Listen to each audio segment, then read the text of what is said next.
ఒకానొక టైంలో సౌలు గాడిదలు పోయినప్పుడు నెతుక్కుంటూ కొన్ని ఊర్లు తిరుగుతున్నారు. శ్రద్ధగా వినాలి. కొన్ని ఊర్లు తిరుగుకుంటూ వెళుతున్నారు. ఎక్కడ చూసినా తప్పిపోయినా తొలగిపోయినా ఆ పశువులు కనపడినప్పుడు సౌలు గారి పక్కనే ఒక ఆయన ఉన్నాడు. ఎవరతను? సౌలు పనివాడు. ఎవరంట? సౌలు పనివాడు, దాసుడు, పనివాడు. అతడు ఆత్మీయుడు. ఎవరంట అతను? ఆత్మీయుడు. గేదెలు పోయినాయి, పశువులు పోయినాయి. అతను వెతుకుతూ ఉంటే సౌలు దాసుడు అన్నాడంట, అయ్యా మనం గత వారం రోజులుగా పశువుల్ని వెతుకుతున్నాం, ఎక్కడ కనపడలేదు. అయ్యా, ఈ ఊర్లో ఒక దైవజనుడు ఉన్నాడు.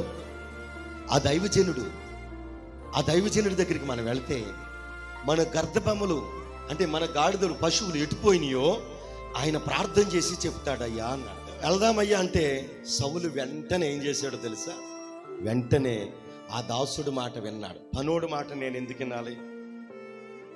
దీనికి తింటాక మెతుకులేదు కానీ ఇది నాకు చెప్పే అంత అయిందా?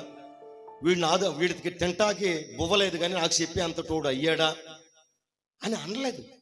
నేను వాండర్ గారిని, వీడి పనోడు. వాండర్ గారు నేను, వీడి పనోడు, వీడి మాట నేను ఎందుకు వినాలి అనలా.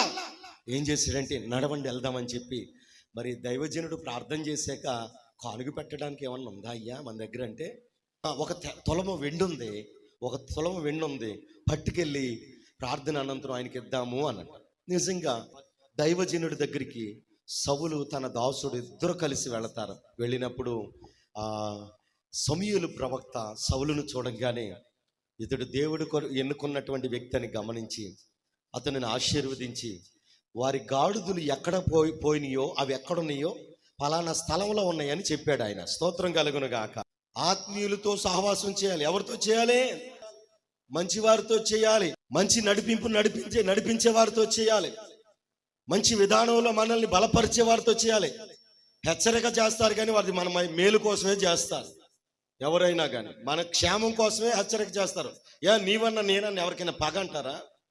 ఎవరికైనా కోపం అంటారా? కోపం కాదు. ఎందుకనంటే నీవు నేను నశించిపోవటం, నరకానికి పోవటం ఇష్టం లేక దేవుడు ఎవరితోనూ ఒకరితో మనకి చెప్పిస్తాడు. స్తోత్రం చెబుతాం చేతులెత్తి.